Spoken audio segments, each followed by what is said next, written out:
Something does not add up. Your child is clearly intelligent. You can see it in how they talk, how they think, how they engage with things that genuinely interest them. And yet, homework is a daily battle. Mornings are chaos, no matter how early you start. Teachers write the same things on every report. No matter how many systems you try, charts, timers, consequences, conversations, nothing quite sticks. And somewhere in the back of your mind, quietly and consistently enough that it brought you here today, a question has been forming. Could this be ADHD? You have not said it out loud yet. Maybe because the picture of ADHD in your head does not quite match what you are seeing. Maybe because someone already told you, a teacher, a doctor, a well-meaning relative, that your child is fine, that all kids struggle with focus, that you are overthinking it. But the gap between who your child clearly is and how they are actually performing keeps growing, and something in you keeps asking. Today, I am not going to give you a diagnosis. What I am going to give you is something more useful: 10 specific ADHD symptoms that the research identifies as the most commonly missed, most commonly misunderstood, and most commonly explained away signs of ADHD in children. Not dramatic or obvious signs. The ordinary, daily ones that look like something else entirely. Because when you are responding to the surface of something that goes much deeper, nothing you try will hold. And the children who pay the highest price are the ones who are clearly capable and cannot understand why capable keeps feeling so impossible. Stay with me. Because symptom 7 is the one almost no parent ever connects to ADHD, and it may be the piece that makes everything else finally make sense. So how does ADHD actually look like in the brain? Most people understand ADHD as a problem with attention. That understanding, while not wrong, is incomplete enough to explain why so many symptoms get missed. ADHD is not primarily a deficit of attention. It is a problem with the regulation of attention, and with the regulation of several other systems most people do not associate with the condition at all. Beyond the established symptom domains of inattention and hyperactivity, nuanced impairments in executive functions are consistently observed in ADHD, specifically in planning, reasoning, goal-directed behavior, monitoring, sustained attention, and problem-solving. These are not peripheral features. They are central to how ADHD presents in daily life. And underneath all of them is a neurochemical reality that reframes everything. Brain imaging studies have shown that dopamine neurotransmission is disrupted in ADHD, and that these deficits underlie the core symptoms of inattention and impulsivity. Dopamine is the neurotransmitter most directly responsible for motivation, reward processing, and the ability to sustain effort toward a goal. When it is not functioning typically, a child does not simply struggle to focus. They struggle to activate, to initiate, to care enough about future consequences to tolerate present discomfort. Children with ADHD require stronger incentives to modify their behavior than those without ADHD. They show a failure to delay gratification and a preference for small, immediate rewards over larger, delayed rewards. This is not a discipline problem. This is a brain that is not producing the neurochemical signal that makes future consequences feel real enough to compete with present distraction. Every symptom in this video flows from this reality. Once you understand it, the 10 behaviors stop looking like choices. Symptom 1. The laziness that is not laziness. You ask your child to start their homework. Nothing happens. They heard you. They are capable of doing the work, you have seen them do it. And yet they sit, apparently unbothered, while the task remains untouched. What you are watching is not laziness. It is task initiation failure, a clinically recognized impairment in the ability to begin a task without a sufficiently activating stimulus. The ADHD brain does not activate for future reward the way a neurotypically functioning brain does. The dopamine signal that says this is worth starting right now is underproduced in the absence of urgency, novelty, or genuine personal interest. Tasks below that threshold feel neurologically impossible to begin, not difficult, impossible. This is why the child who will not do homework can spend 3 hours on a video game that demands considerably more sustained cognitive effort. The game produces the dopamine signal. The homework does not. Understanding this does not mean the homework does not need to happen. It means the approach needs to match the neurology rather than fight it. Symptom 2. The defiance that is actually impulsivity. Your child knows the rule. You have stated it clearly, multiple times, and they break it anyway openly, almost compulsively, as if the rule simply cannot hold against the impulse that overrides it in the moment. What the research shows is significantly different from defiance. Impulsivity in ADHD is directly linked to deficits in response inhibition, the executive function responsible for stopping a behavioral impulse before it is expressed. Structural differences and altered activation of the prefrontal cortex in children with ADHD directly impact the ability to self-regulate behavior. Dr. Russell Barkley's research suggests the ADHD brain may function 2 to 4 years behind its chronological age in the development of executive control. A 10-year-old with ADHD may have the impulse control of a 6 or 7-year-old, not because of character, because of neurodevelopment. The child who broke the rule again was not choosing to defy you. They were responding to an impulse in the time window before the prefrontal cortex could fire its inhibitory signal. The knowing and the doing are handled by different systems in the brain, and in ADHD, the bridge between those systems is underdeveloped. Symptom 3. The daydreamer, who is actually absent. This is the ADHD symptom most often missed entirely, particularly in girls, and particularly in children who are otherwise bright, compliant, and not disruptive.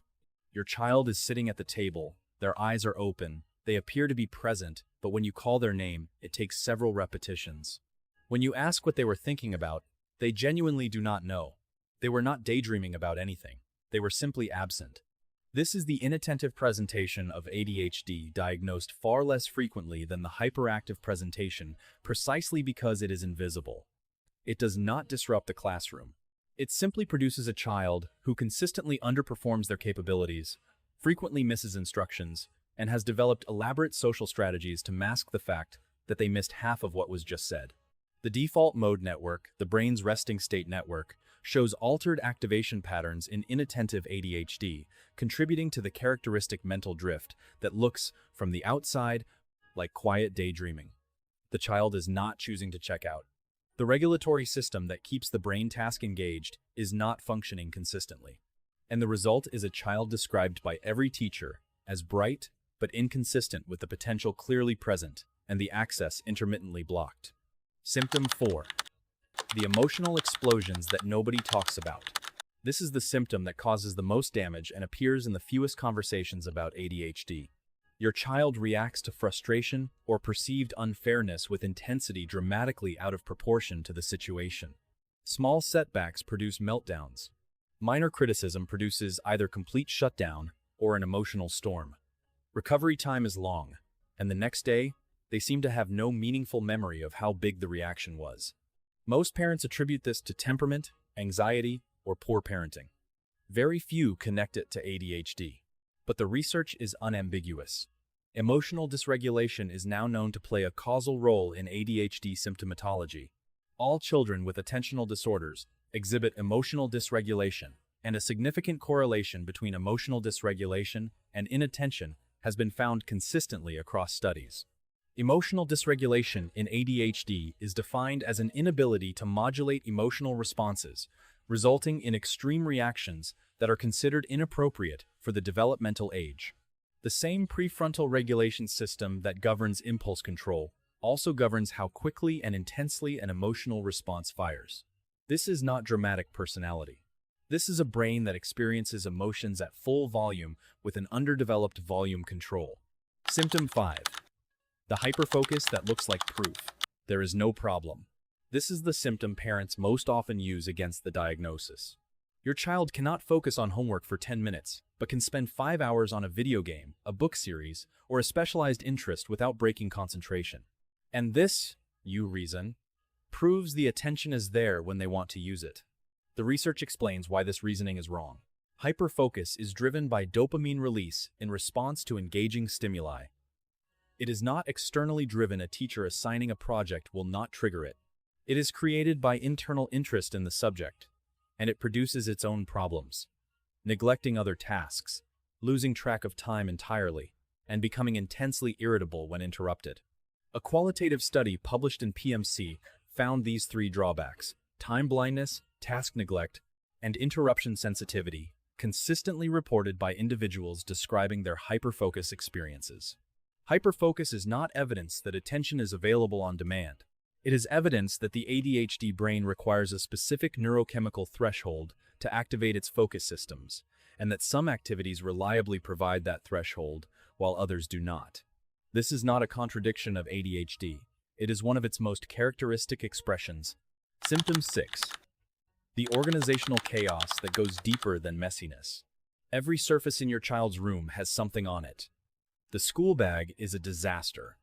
Important papers appear crumpled at the bottom of a pile weeks after they were due. They lose things constantly. You have tried systems. You have simplified the systems. The systems do not work consistently, and no amount of explanation changes that.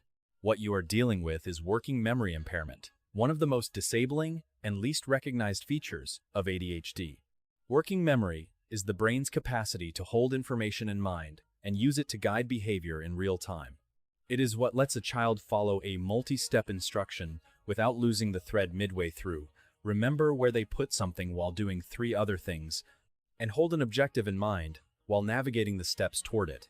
Working memory deficits are among the most pronounced executive function impairments in ADHD, contributing directly to the organizational failure that looks, from the outside, like carelessness.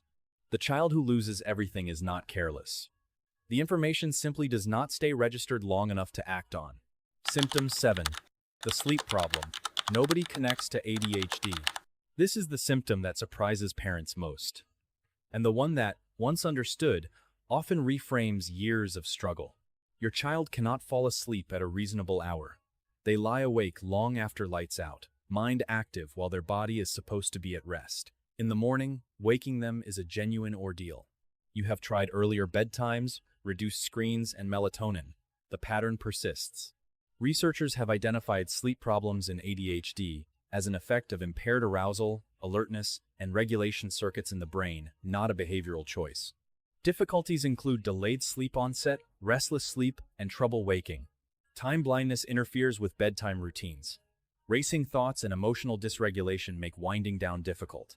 And poor sleep, in turn, directly worsens inattention, impulsivity, and emotional regulation, creating a self-reinforcing cycle where ADHD produces the sleep problem, and the sleep problem amplifies every ADHD symptom. This means a child whose ADHD is producing sleep difficulties is a child whose ADHD symptoms are being continuously amplified by the very problem those symptoms created. It is not a separate issue to be managed independently. It is part of the same neurobiological picture. Symptom 8. The rejection sensitivity that looks like overreaction. Your child falls apart when they perceive criticism, a teacher's correction, a friend's offhand comment, the tone of your voice when you ask a question. The response is not sadness. It is often anger, withdrawal, or preemptive self-protection, refusing to try things they might fail at, ending friendships before they can be ended, interpreting neutral situations as hostile. This is called rejection-sensitive dysphoria, and while it is not an official DSM criterion, it is among the most debilitating features of ADHD in daily life. Individuals with rejection sensitivity experience intense emotional reactions to perceived rejection even when it is minor or unintentional with consequences, including people-pleasing, social withdrawal, task avoidance, and emotional shutdown. Research shows that approximately half of children and adolescents with ADHD experience social rejection by peers, compared to 10 to 15% of children without ADHD. Children with ADHD are also more prone to difficulty processing social cues and nonverbal language, which further compounds their vulnerability to misreading social situations as threatening. The child who seems oversensitive is not fragile by temperament. They are a child whose neurological experience of rejection is genuinely more intense, and who has accumulated enough real social difficulty to have their alarm system calibrated very sensitively. Symptom 9. The inconsistency that looks like choice. This is the symptom that causes the most damage to the relationship between parent and child. Your child performs well one day, focused, organized, regulated. And then, without any obvious change in circumstances, the next day is a complete reversal. And the most natural conclusion is that the good day proves capability, and the bad day is a choice. This conclusion is incorrect, and it causes enormous harm. One of the most characteristic features of ADHD is increased variability in performance, both between and within individuals, across different contexts and days. The ADHD brain's performance is dramatically more sensitive to contextual factors, sleep quality, stress, interest level, noise, time of day, than a neurotypical brain. A good day and a bad day are not evidence of effort and the absence of effort. They are evidence of a nervous system that is highly context-dependent in its ability to regulate. When you tell a child with ADHD that you know they can do better because you have seen them do better, you are not motivating them. You are communicating that their bad days are deliberate.